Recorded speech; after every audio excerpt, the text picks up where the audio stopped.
ஆகிலும் நீர் ஆசீர்வதிக்கிறவன் ஆசீர்வதிக்கப்பட்டவன், நீர் சபிக்கிறவன் சபிக்கப்பட்டவன் என்று அறிவேன். ஆதலால் நீர் வந்து எனக்காக அந்த ஜனத்தை சபிக்க வேண்டும். அப்பொழுது ஒருவேளை நான் அவர்களை முறியடித்து அவர்களை இத்தேசத்திலிருந்து துரத்தி விடலாம் என்று சொல்ல சொன்னான். ஆமென். என்ன ஆசை பாருங்க, இஸ்ரவேல் மக்களை வந்து சபிச்சுட்டா அவங்க சபிக்கப்பட்டுருவாங்க. உடனே இந்த ராஜா ஈஸியாக அவங்கள வந்து மேற்கொள்ளலாம் அப்படின்னு ஒரு எண்ணத்தில் பிலேயாம் தீர்க்கதரிசி அழைக்கிறதற்கு மூப்பர்களை அனுப்புகிறார். மூப்பர்களை வந்து தன்னோட மூப்பர்கள்ட்ட சொல்கிறார், நீங்கள் போய் அந்த தீர்க்கதரிசியை கூட்டிகிட்டு வாங்க. அவர் என்ன சொன்னாலும் அது நடக்கும், அவர் என்ன சொன்னாலும் அது அப்படியே நடக்கும். அவர் யாரை சபிக்கிறாங்களோ அவங்க சபிக்கப்பட்டு போயிடுவாங்க, அவர் யாரை ஆசீர்வதிக்கிறாங்களோ அவங்க ஆசீர்வாதமாக இருப்பாங்க. அதனால் உடனே போய் நீங்கள் அவரை கூட்டிகிட்டு வாங்க அப்படின்னு சொல்லி இந்த ராஜா மூப்பர்களை அனுப்புகிறாரு. இந்த மூப்பர்கள் வந்து பிலேயாமின் இடத்துல போகிறாங்க. பிலேயாமின் இடத்துல போறப்ப அப்ப பிலேயாம் வந்து சொல்றாரு, இந்த மூப்பர்கள் அவங்க பிலேயாம்கிட்ட போய் எல்லா விஷயங்களையும் பிலேயாம்கிட்ட சொல்றாரு. இப்படி எங்க ராஜா, எங்க பாலாக் ராஜா வந்து உங்களை கூட்டிட்டு வர சொல்றாரு. ஏன் அப்படின்னு சொன்னா இஸ்ரவேலர்களை வந்து சபிக்கணும். அவங்கள சபிச்சிட்டீங்க அப்படின்னு சொன்னா அவங்கள வந்து எங்க ராஜா ஈஸியா மேற்கொண்டுருவாரு, ஈஸியா வந்து எங்க ராஜா அவங்கள தோற்கடிச்சிருவாரு. ஆனா அவங்கள சபிக்கிறதுக்கு எங்களுக்கு ஒரு ஆள் தேவை. அந்த ஆள் நீங்க தான் எங்க ராஜா, உங்களை தான் எங்க ராஜா தேர்ந்தெடுத்திருக்கிறாரு. அதனால நீங்க வரணும்னு சொல்லி அந்த மூப்பர்கள் வந்து பிலேயாம் தீர்க்கதரிசிட்ட சொல்றப்ப இந்த பிலேயாம் என்ன செய்யறாரு, கொஞ்சம் வெயிட் பண்ணுங்க, இன்னைக்கு ராத்திரி இங்கே இருங்க, இன்னைக்கு ராத்திரி ஒரு நாள் இங்கே இருங்க, நான் கர்த்தருடைய சமூகத்தில் போய் ஆண்டவர் எனக்கு என்ன சொல்கிறாரோ அந்த வார்த்தையை நான் உங்கள்கிட்ட சொல்கிறேன், ஆண்டவர் எனக்கு என்ன சொல்லுகிறபடி நான் உங்களுக்கு உத்தரவு கொடுக்குறேன் அப்படின்னு சொல்கிறார். உடனே அந்த மூப்பர்கள் வந்து அங்கே தங்குறாங்க, அந்த ராத்திரி அங்கே இருக்கிறாங்க. அங்கே இருக்கிறப்ப ஆண்டவர் நைட்டு வராரு, பிலேயாம்கிட்ட பேசுகிற, என்ன பிலேயாம், ஆண்டவர் வந்து ஒரு மனுஷன்கிட்ட பேசுறது வந்து லேசான காரியம் இல்லை. ஆமென். கர்த்தருடைய சமூகத்தில் காத்திருந்து கர்த்தருடைய சமூகத்தில் கிருபையை பெற்றுக்கொண்டு அப்படி இருக்கிறவங்கள்ட்ட தான் ஆண்டவர் பேசுவார். சும்மா போயிட்டு வரவங்க யார்கிட்டையும் ஆண்டவர் பேச மாட்டார். யார் யாரெல்லாம் ஆண்டவரை தேடி அவரை முழு இருதயத்தோடு அவரை ஆராதிச்சு ஜெபத்தில் தரித்திருக்கிறாங்களோ அவங்கள்ட்ட தான் ஆண்டவர் பேசுவார். ஆமென். அவங்க ஆண்டவர் என்கிட்ட பேசினாருன்னு யார் என்ன சொன்னாலும் நம்ம நம்பக்கூடாது. அவங்க வந்து உண்மையாக ஜெபிக்கிறாங்களான்னு பார்த்து தான் அவங்கள நம்பணும். ஆமென்.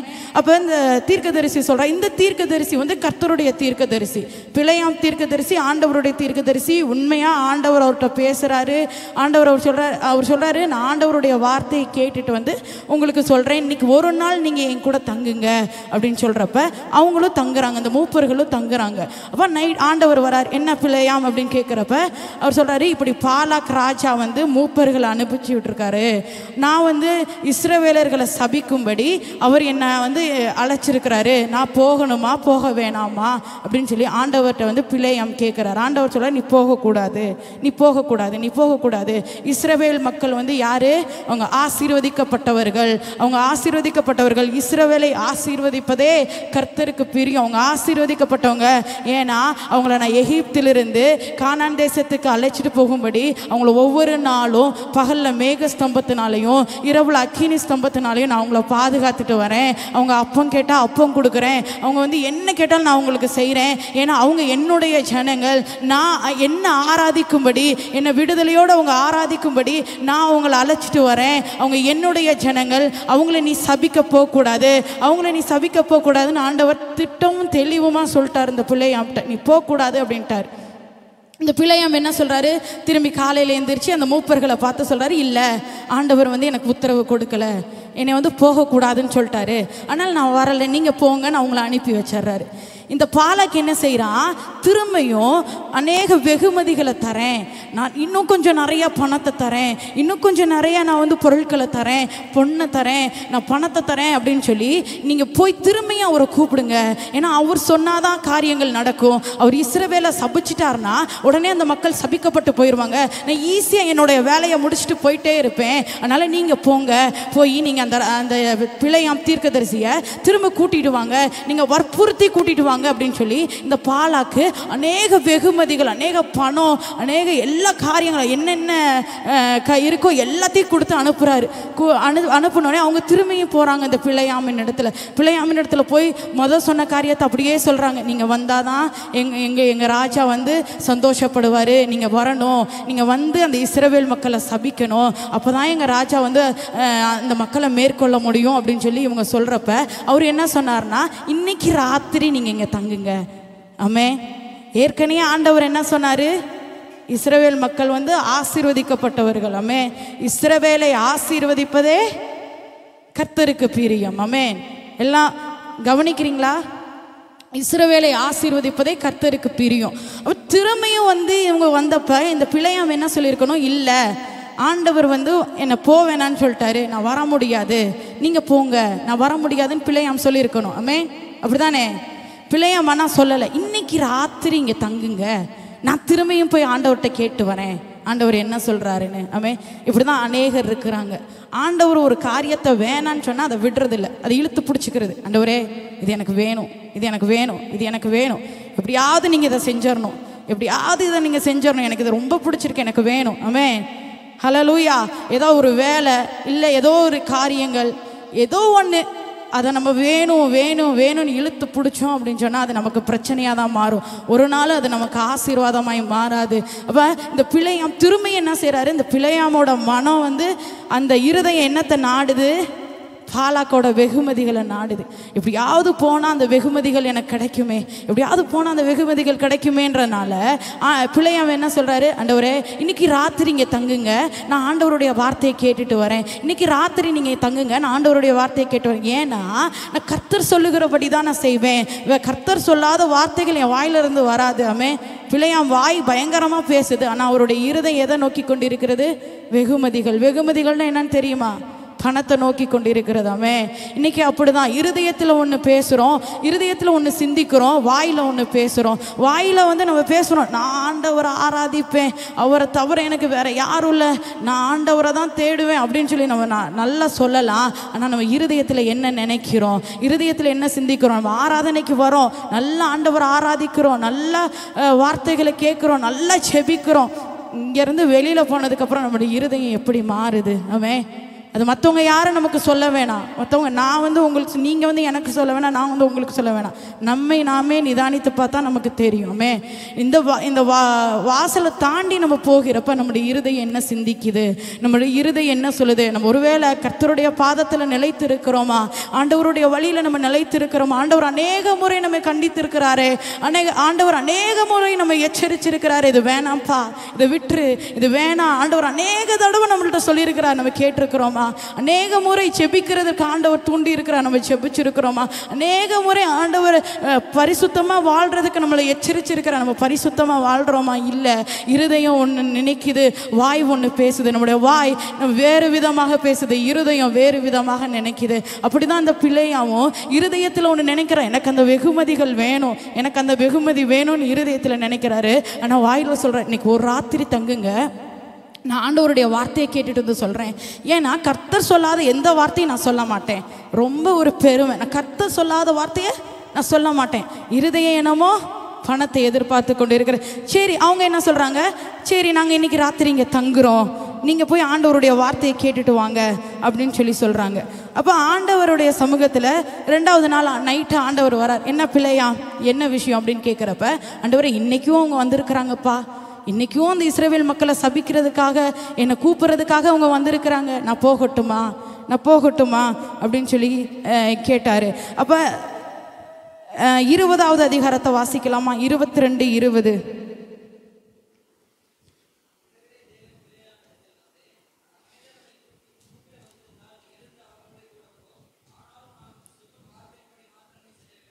ஆமே.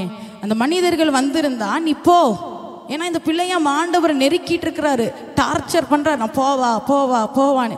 ஆண்டவர் வேறு வழி இல்லாமல் போ அப்படின்ட்டாரு. நீ போ, ஆனால் நான் சொல்கிற வார்த்தையை தான் நீ பேசணும், நீ உன் இஷ்டத்துக்கு எதையும் பேசக்கூடாது அப்படின்னு சொல்லி ஆண்டவர் சொல்கிறாரு.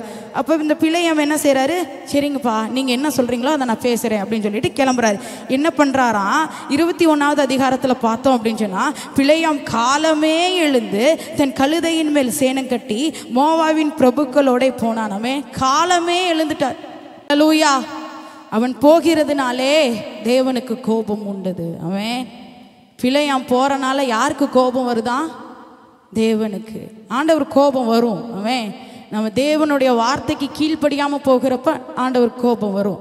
நம்ம தேவனுடைய வார்த்தைக்கு செவி கொடுக்காமல் இருக்கிறப்ப ஆண்டவர் கோபம் வரும். ஆமென். ஆண்டவர் இரக்கமுள்ளவர், உருக்கமுள்ளவர், அன்புள்ளவர். அவர் ரொம்ப எல்லாரையும் நேசிக்கிறாரு, எல்லாம் ரைட்டு தான். ஆனால் நம்ம ஆண்டவருடைய வார்த்தையை கேட்குறப்ப தான் அவர் நேசிப்பார். ஆமென். ஆண்டவருடைய வார்த்தையை நம்ம கேட்காம வார்த்தையை விட்டு விலகி போனோம் அப்படின்னு சொன்னால், பாவத்தை நோக்கி போனோம் அப்படின்னு சொன்னால் ஆண்டவருக்கு கோபம் வரும்.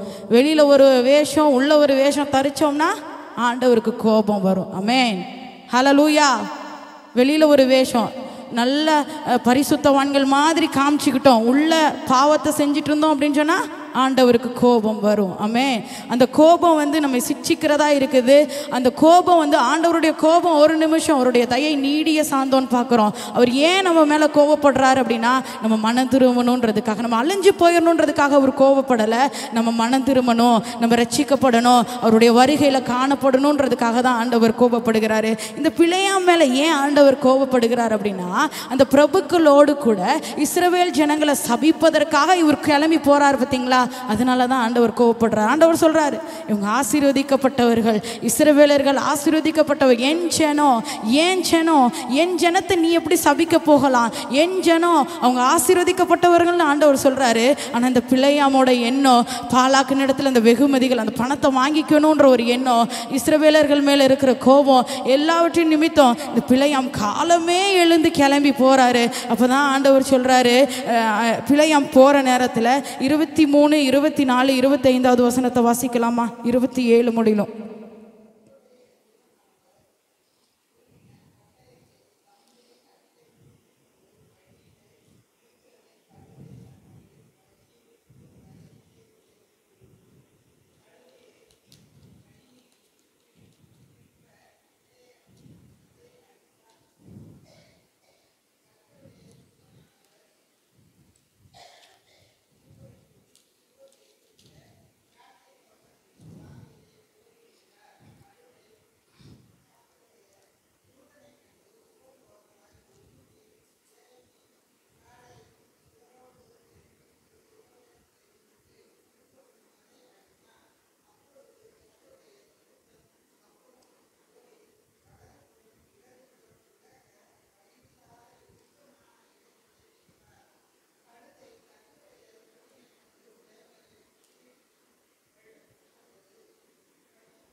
ஆமென். ஹல்லேலூயா.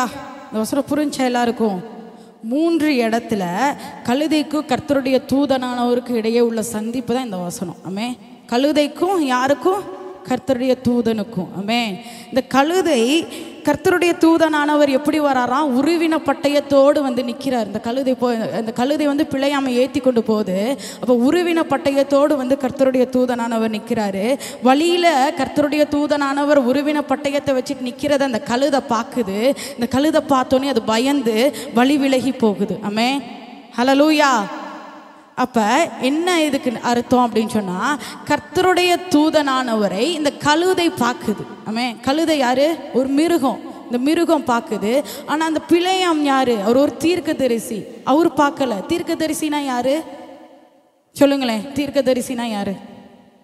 ஏற்கனவே சொன்னதுதான். தீர்க்கதரிசினா அமைதியாக இருக்கிறதா? ஆமென். என்ன சொன்னாலும் பரவாயில்ல. தீர்க்கதரிசினா யாரு? கர்த்தரோடு பேசுகிறவர்கள். அப்புறம் என்ன நடக்குதுன்றத முன்னாடியே சொல்றவங்க. ஆமென். ஹல்லேலூயா. நீங்க கவனிக்கிறீங்களா? உங்களை பார்த்தா எனக்கு கவனிக்காத மாதிரி தெரியுது. ஆமென். ஆண்டவருடைய வார்த்தையை செவி கொடுத்து கேட்கணும். ஆமென். காதுள்ளவன் கேட்க கடவன் வேதத்தில் வாசிக்கிறோம். ஆமென். கர்த்தருடைய வார்த்தையை வந்து நம்ம ரொம்ப ஆவலாக கேட்குறப்ப அதில் அர்த்தத்தை கர்த்தர் நமக்கு புரிய செய்வார். ஆமென். அப்போ கழுதை வந்து கர்த்தருடைய தூதனானவரை பார்க்குது. கர்த்தருடைய தூதனானவரை பார்த்தது என்ன செய்தான்?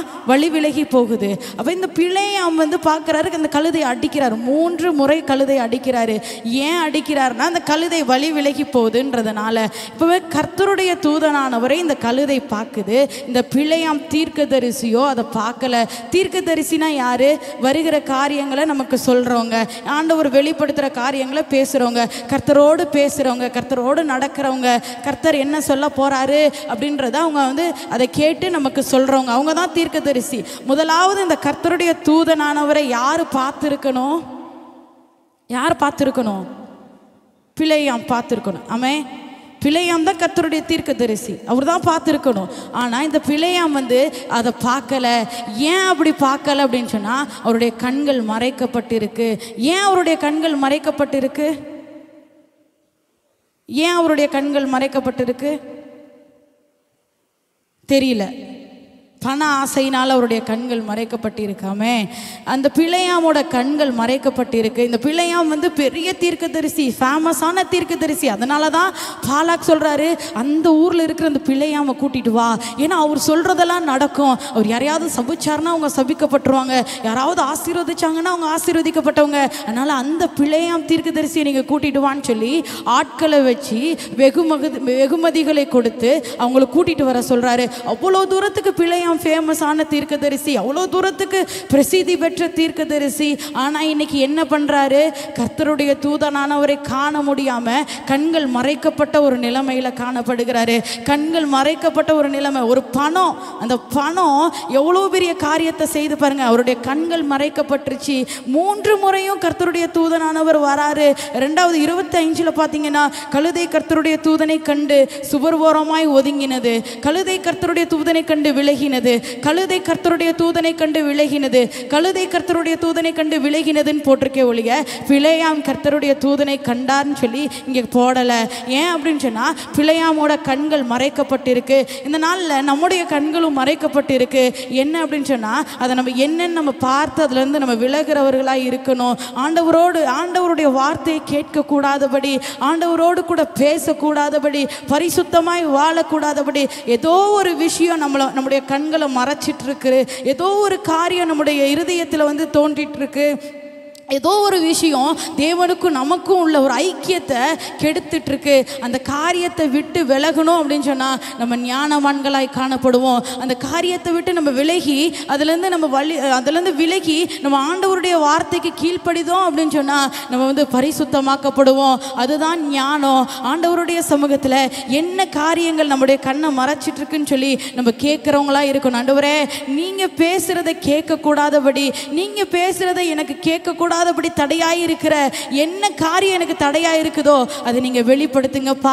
நான் அதை விட்டுறேன், அது எனக்கு வேணாம், எனக்கு நீங்க தான் வேணும். நீங்க பேசுகிற வார்த்தையை நான் கேட்கணும், உங்க சத்தத்தை நான் கேட்கணும், என் இருதயத்தை நான் திறந்து கொடுக்குறேன்னு சொல்லி நம்ம ஆண்டவரிடத்துல கேட்டோம் அப்படின்னு சொன்னா கர்த்தர் அப்படியே நமக்கு செய்வாரு. இந்த நேரத்தில் பிள்ளையாமுடைய கண்கள் மறைக்கப்பட்டிருக்கு. கர்த்தருடைய தூதனானவரை பிள்ளையாமால பார்க்க முடியல. எவ்வளோ ஒரு வேதனைக்குரிய விஷயம் பாருங்க. அந்த மிருகம், அந்த கழுதை கர்த்தருடைய தூதனானவரை கண்டுச்சான். அந்த கழுதை ஒன்றுமில்லாத, அது வந்து என்ன, ஒரு பொதி சுமக்கிறதுக்கு தான் லாய்க்கு, வேற எதுக்குமே அந்த கழுதை லாய்க்கு இல்லை, வேற எதுக்குமே கழுதை லாய்க்கு இல்லை. ஆனால் அந்த கழுதைக்கு கர்த்தருடைய தூதனானவர் தென்பட்டாராமே. இன்னைக்கு நம்ம நினைக்கலாம், என்னால் ஒன்றுமே முடியலை, நான் படிக்கலை, எனக்கு எதுவுமே தெரியாது, என்னால் ஒன்றும் முடியலை, என்னால் எதுவும் செய்ய முடியாது, எனக்கு ஒரு பாட்டு பாட முடியாது, எனக்கு எதுவுமே செய்ய முடியாதுன்னு நினைக்கிறோமா? கர்த்தருக்கு நம்ம தான் தேவைப்படுறோம். கர்த்தருக்கு நம்ம தான் தேவை. ஆண்டவர் இந்த நாளில் அந்த நாளில் கழுதையை பயன்படுத்தினது போல இந்த நாளில் நம்ம ஒவ்வொருவரையும் ஆண்டவர் பயன்படுத்துகிறதற்கு அவர் வந்து ஆயத்தம் உள்ளவராய் இருக்கிறாரு. ரொம்ப பேர் பெற்று கண் மறைக்கப்பட்டவனாய் இருப்பதை விட கழுதையாய் இருந்து ஆண்டவரை பார்ப்பது எவ்வளோ மேலாய் இருக்கும். கழுதையாய் இருந்து ஆண்டவரை தரிசிப்பது எவ்வளோ ஒரு மேலாய் இருக்கும். இந்த தீர்க்கதரிசி ஆண்டவருடைய வார்த்தைக்கு செவி கொடுக்காம ஆண்டவருக்கு விரோதமாக போனாரு. ஆண்டவருக்கு விரோதமாக அவர் வந்து வந்து போகிறதுனால தான் இவருடைய கண்கள் மறைக்கப்பட்டது. தேவனுடைய கோபத்துக்கு ஆளாகிறாரு. ஒரு தீர்க்கதரிசிக்கே இவ்வளோ ஒரு பாடுனா நம்மளை மாதிரி இருக்கிறவங்களுக்குலாம் எவ்வளோ ஒரு பாடு பாருங்க. தீர்க்கதரிசி தேவனுடைய ஜனங்களை சபிக்கிறதுக்கு கிளம்புனால தான் உருவின பட்டயத்தை எடுத்துட்டு வந்து ஆண்டவர் நிற்கிறார். அவன் தேவனுடைய ஜனங்கள். அவன் நம்ம எல்லாம் யாரு? தேவனுடைய பிள்ளைகள். ஆமென்.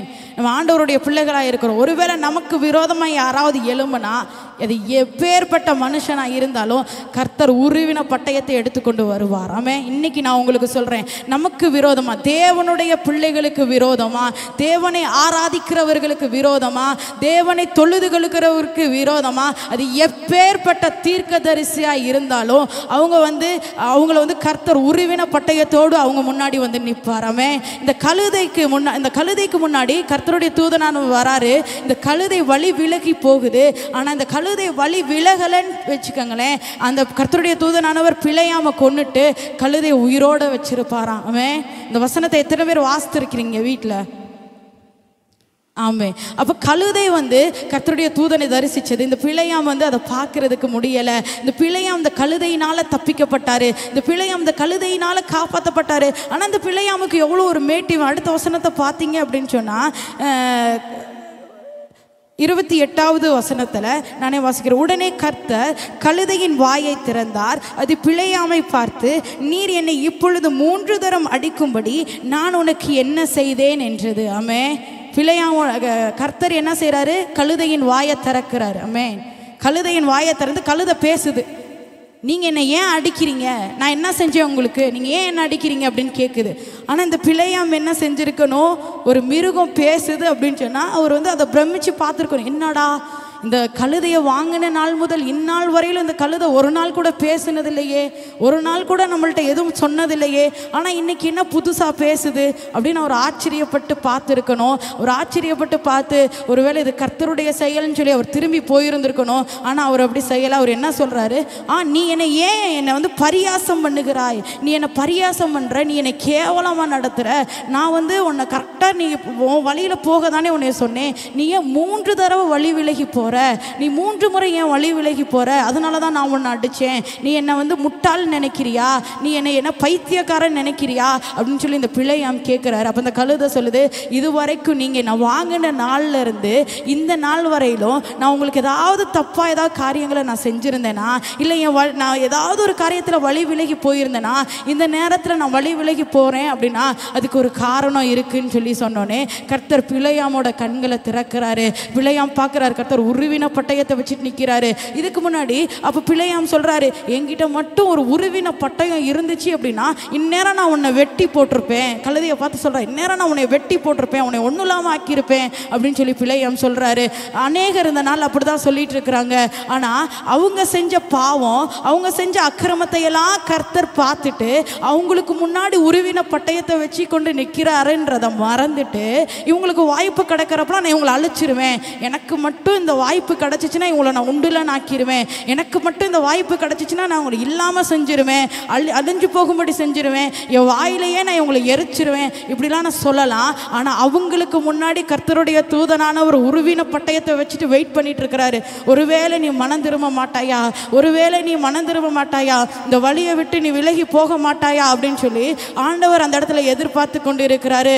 ஆண்டவர் அந்த இடத்துல காத்து கொண்டு வெயிட் பண்ணிட்டு இருக்கிறாரு. ஆனால் அதெல்லாம் தெரியாமல் கண் மறைக்கப்பட்டவனாய் இவன் என்ன சொல்கிறான்? கழுதையை பார்த்து, என்கிட்ட உருவின பட்டயம் இருந்துச்சுன்னா இந்நேரம் நான் உன்னை கொன்று தூக்கி போட்டு போயிட்டே இருப்பேன் அப்படின்னு சொல்லி சொல்கிறான். ஆனால் அவனுக்கு முன்னாடி அவனோட உயிரை காப்பாற்ற தான் அந்த கழுதை நின்னதுன்னு சொல்லி அவனுக்கு தெரியலை. அவனோட உயிரை காப்பாற்ற தான் அந்த கழுதை நின்னதுன்னு சொல்லி அவனுக்கு வழி விலகி போச்சுன்னு சொல்லி அவனுக்கு தெரியலை. அவன் என்ன சொல்கிறான்? என்கிட்ட பட்டயம் இருந்தால் உன்னை வெட்டி போட்டுருவேன். அவனுக்கு முன்னாடி கர்த்தருடைய தூதனானவர் நிற்கிறத அவன் பார்க்க முடியலை. கர்த்தருடைய தூதனானவர் நிற்கிறத பார்க்க எவ்வளோ ஒரு வேதனைக்குரிய விஷயம். ஒரு தீர்க்கதரிசினால இதை பார்க்க முடியலை அப்படின்னா மற்ற மனுஷர்கள்லாம் ஏமாத்துறோம். தீர்க்கதரிசி அவருடைய கண்கள் மறைக்கப்பட்டு போயிட்டு கர்த்தர் திரும்ப பிழையாமோட கண்ணை திறக்கிறாரு. பிழையாம் பார்க்குறாரு. பார்த்தோன்னே ஆண்டவருடைய பாதத்தில் விழுகிறாரு. ஐயோ, என்ன மன்னிச்சிருங்க ஆண்டவரே, நீங்கள் வந்ததை என்னால் பார்க்க முடியல, என்ன மன்னிச்சிருங்க, நான் இப்படியே திரும்பி போகிறவான்னு கேட்குறப்ப, இல்லை நீ போ, நீ வந்துட்டே, இவ்வளோ தூரம் வந்துட்டேல, உன்னோட ஆசையை நிறைவேற்றுறேன், நீ போய் இஸ்ரவேலர்களை வந்து நீ ஆசீர்வதிக்க நீ வந்து போகணும் அப்படின்னு சொல்லி ஆண்டவர் சொல்கிறாரு. சரின்னு சொல்லிட்டு இந்த பிழையாம் போகிறாரு. அப்போ போகிறப்ப பாலாக் கூப்பிட்றாரு. பாலாக் வந்து ரொம்ப வெகுமதிகளை வச்சு பயங்கர வரவேற்பு, பிழையாமுக்கு பயங்கர வரவேற்பு, பயங்கர ஒரு இதாக வச்சு பிழையாம வரவேற்கிறாரு. என்ன செய்கிறாங்கன்னா, ஒரு இடத்துல 7 பலிபீடத்தை கட்ட சொல்கிறார் பிழையாம். 7 பலிபீடத்தில் ஒவ்வொரு பலிபீடத்துலையும் ஒவ்வொரு காலையும் ஒவ்வொரு ஆட்டுக்கடாவையும் பலி செலுத்துகிறாங்க. அப்போ அந்த பலி செலுத்தின இடத்துல பிழையாம் சொல்கிறாரு பாலாக்கை பார்த்து, நீ இங்கேயே இரு, நான் ஒரு மேட்டின் மேலே ஏறி போயிட்டு திரும்பி வரேன் அப்படின்னு சொல்லி கர்த்தர் சொல்கிற வார்த்தையை கேட்டுட்டு வரேன்னு சொல்கிறாரு. திரும்பி ஒரு மேட்டின் மேலே ஏறி போனோடனே ஆண்டவர் சொல்கிறாரு, நீ வந்து எனக்காக நீ யாக்கோபை சபிக்க வேண்டாம், நீ அவங்க வந்து ஆசீர்வதிக்கப்பட்டவர்கள், கண்மலையின் உச்சியில் இருந்து நான் அவனை கண்டு குன்றுகளில் இருந்து அவனை பார்க்கிறேன், என் ஜனங்கள் ஜாதிகளோட கலவாமல் தனியே வாசமாய் இருப்பார்கள், யாக்கோபின் தூளை எண்ணத்தக்கவன் யார், இஸ்ரவேலின் கார்பங்கை எண்ணுகிறவன் யார், நீதிமான் மரிப்பது போல் நான் மரிப்பேனாக அப்படின்னு சொல்லி பிழையாம் சொல்றாரு. 3 முறை 3 இடத்துல ஃபர்ஸ்ட் சொல்றாரு, அந்த இஸ்ரவேல் அந்த பாளையத்தில் இருக்கிற எல்லாரையும் பார்த்து பிழையாம் வந்து தீர்க்க தரிசனம் சொல்கிறார். இந்த பாலாக்கு என்ன சொல்கிறாரு, நீங்கள் இந்த ஜனங்களெல்லாம் பார்க்கறதுனால தான் ஒரு வேளை உங்களை நீங்கள் ஆசீர்வதிக்கிறீங்க, அதனால் நீங்கள் பாதியில் நடு இடத்துல வந்து நில்லுங்க, நடு இடத்துல வந்து நின்றீங்கன்னா அவங்கள பாதியை தான் நீங்கள் பார்க்க முடியும், அப்போ நீங்கள் சபிச்சிருவீங்க அப்படின்னு சொன்னப்போ திரும்பியும் பலிபீடத்தை கட்டுறாங்க. 7 காளைகளை பலி செலுத்துறாங்க, 7 ஆட்டுக்கடாக்களை பலி செலுத்துறாங்க. பிழையாம் ஆண்டவருடைய வார்த்தையை கேட்க போகிறாரு. அப்பையும் ஆண்டவர் இஸ்ரவேலை ஆசீர்வதிக்கப்பட்டவர்கள், அவங்க வந்து ஆசீர்வதிக்கப்பட்டவங்க, அவங்கள நான் உயர்த்துவேன், அவங்க கடற்கரை மணலை போல பெருக பண்ணுவேன் அப்படின்னு சொல்லி அவங்கள வந்து ஆசீர்வதிக்கிறார். திரும்பியும் பாலாக் சொல்றாரு, நான் உங்களை எதுக்கு கூப்பிட்டேன், இஸ்ரவேலை சபிக்கிறதுக்கு தானே நான் உங்களை கூப்பிட்டேன், ஆனால் நீங்கள் என்ன ஆசீர்வதிக்கிறீங்க, திரும்ப வாங்க, அந்த கடைசி கோத்திரம் இருக்கிற பக்கம் போய் அவங்க முதுகுக்கு பின்னாடி பார்த்தீங்க அப்படின்னு சொன்னால் நீங்கள் அவங்கள சபிச்சிருவீங்க அப்படின்னு சொன்னப்போ திரும்பியும் போகிறாங்க, பலிபீடத்தை கட்டுறாங்க, காளைகளை ஆட்டுக்கடாக்களை பலி செலுத்துகிறாங்க. திரும்பியும் பிழையாம் வந்து அவர்களை ஆசீர்வதிக்கிறாரு, அவர்களை வந்து உயர்த்துறாரு, இஸ்ரவேல் மக்களை வந்து ஆசீர்வதிக்கிறாரு. அப்போ இந்த ஜனங்கள் சொல்கிறாங்க, பாலாக் சொல்கிறாரு, நீங்கள் வந்து இப்படி செஞ்சது எனக்கு மன நோவாக இருக்குது, நீங்கள் இப்படி செஞ்சுருக்கக்கூடாது, நான் உங்களை எதுக்கு கூப்பிட்டேன், இஸ்ரவேல் மக்களை சபிக்கிறதுக்கு தானே கூப்பிட்டேன், ஆனால் நீங்கள் அவங்கள ஆசீர்வதிக்கிறீங்களே, இது வந்து ரொம்ப எனக்கு மன கஷ்டத்தை உண்டாக்குது அப்படின்னு சொல்லி இந்த பாலாக்கு சொல்கிறாரு. எவ்வளோதான் பாலாக்கு நீ எழும்பினாலும் உன்னால் ஒன்றும் பண்ண முடியாதாமே. பாலாக்கு அவனோட முடிந்த அளவுக்கு முயற்சி செஞ்சுட்டான். எப்படியாவது இந்த மக்களை சபிச்சிடணும், எங்கிட்ட முன்னாடி பார்த்தா சபிக்க முடியும், நடுவில் பார்த்தா சபிக்க முடியும், பின்னாடி எங்கே நின்று பார்த்தாலும் உன்னால் ஒன்றும் பண்ண முடியாது. ஏன்னா இஸ்ரவேலர்களோடு கூட யார் இருந்தா அப்படின்னு சொன்னால் ஆண்டவராகிய இயேசு கிறிஸ்து இருக்கிறார், கர்த்தர் இருக்கிறாரு, இஸ்ரவேலர்களோடு கூட கர்த்தர் இருக்கிற. அந்த பாலாக்கு தன்னால் முடிந்த அளவு முயற்சி செஞ்சான், எப்படியாவது இந்த இஸ்ரவேலர்களை சபிச்சிடணும், அந்த இடத்த நான் சொந்தமாக்கிக்கணும் அப்படின்னு சொல்லி. ஆனால் அவனால் ஒன்றும் முடியலை. ஏன்ச்சுன்னா கர்த்தர் இஸ்ரவேலர்களோடு கூட இருந்தார். கர்த்தர் யாரை ஆசீர்வதிக்கிறாங்களோ அவங்க ஆசீர்வதிக்கப்பட்டவர்களாக இருக்கிறாங்க. கர்த்தருடைய பிள்ளைகளுக்கு யார் எதிராக இருக்கிறாங்களோ அவங்க தேவனுக்கு எதிராளியாக இருக்கிறாங்க. இந்த நாளில் ஆண்டவர் திட்டமும் தெளிவுமாக நம்மளை பார்த்து சொல்கிறாரு, நம்ம ஆசீர்வதிக்கப்பட்டவர்கள், இஸ்ரவேலை ஆசீர்வதிப்பதே கர்த்தருக்கு பிரியம்னு சொன்ன ஆண்டவர் நம்மளை பார்த்து சொல்கிறாரு, உங்களை என் தேவனுடைய பிள்ளைகளை ஆசீர்வதிப்பதே அவருக்கு பிரியமாக இருக்குது. நம்ம எதை குறித்து கலங்க வேணாம், எந்த மனுஷன் எந்த எல்லை முடியிலும் போகட்டுமே, கர்த்தர் நம்மோடு கூட இருக்கிறார். அவன் கர்த்தர் நம்மோடு கூட இருக்கிறார். அவர் நம்முடைய காரியங்களை வாய்க்க பண்ணுவார். எதை குறித்து கலங்க வேணாம், எதை குறித்து சோர்ந்து போக வேணாம். எவ்வளோதான் எழும்பினாலும் எழும்புறவங்க எழும்பட்டுமே, கர்த்தர் நம்மோடு கூட இருக்கிறாரு. அந்த இடத்துல கர்த்தர் ஜெயத்தை தருவார். நீ போ, அந்த இடத்துல கர்த்தர் ஆசீர்வாதத்தை சொல்லுவார். அங்கே போய் இங்கே வந்து சபிச்சிடலாம்னு நினச்சா அந்த இடத்துல ஒரு ஆசீர்வாதம். நம்ம எந்த இடத்துக்கு போனாலும் எந்த இடத்துல இருந்தாலும் நம்மை நோக்கி ஆசீர்வாதம் கடந்து வந்து கொண்டு இருக்கிறது. அவன் எத்தனை பேர் விசுவாசிக்கிறீங்க இந்த நாளில்? ஆண்டவர் என்னை ஆசீர்வதிக்கிற தேவனாய் இருக்கிறாரு. நான் தேவனுடைய பிள்ளையாய் இருக்கிறேன். தேவன் என்னை ஆசீர்வதிக்கிறவராய் இருக்கிறாரு. கழுகுக்கு ஒப்பான என் வயது வாழ வயதை போல மாறுகிறது. கர்த்தர் என்னை ஆசீர்வதிக்கிற தேவனாய் இருக்கிறார். எந்த மனுஷன் நமக்கு விரோதமாய் எழும்பினாலும், யார் நமக்கு விரோதமாய் கொடியேற்றினாலும் கர்த்தர் நம்மை உயர்த்துகிற தேவனாய் இருக்கிறாரு. அவர்களுக்கு எல்லாருக்கும் ஆண்டவர் எதிராளியாக காணப்படுகிறார். இஸ்ரவேலர்களை எதிர்க்க வந்த பிழையாம் தீர்க்கதரிசிக்கு கர்த்தர் எதிராளியாய் காணப்பட்டார். ஆமென். ஒரு தீர்க்கதரிசி தான், ஒரு கர்த்தருடைய பிள்ளை தான். ஆனால் இஸ்ரவேல் தம்முடைய ஜனங்களுக்கு விரோதமாய் ஒரு எழும்புறப்ப ஆண்டவர் அவருக்கு விரோதமாக எழும்பினார். இந்த நாளில் நமக்கு விரோதமாக யாராவது எழும்புனா கர்த்தர் அவங்க மேலே யுத்தத்தை வர வைப்பார். கர்த்தர் அவங்களுக்கு பதில் செய்வார். நம்ம சும்மா இருப்போம், கர்த்தர் பெரிய அற்புதத்தை செய்வார். எல்லாரும் அப்படியே கண்களை மூடலாமா? ஆண்டவரே உமக்கு நன்றி செலுத்துகிறோம். ஆவியானவரே உமக்கு நன்றி செலுத்துகிறோம். எங்களுக்கா யுத்தம் பண்ணுகிறவரே, எசப்பா எங்களை ஒருத்தர் சபிக்கிறாங்கன்னு நினைச்சோனே அந்த இடத்துல நீங்க ஓடி வந்தீங்களே ஆண்டவரே, எசப்பா உமக்கு நன்றி. சொல்லலாமா? ஆண்டவர் நம்மளை விட்டு விலகல, அவர் நம்மை கைவிடல. அவர் ஒவ்வொரு நாளும் நம்மை பாதுகாக்கிற தேவனாய் இருக்கிறாரு. அவருடைய அன்பு அது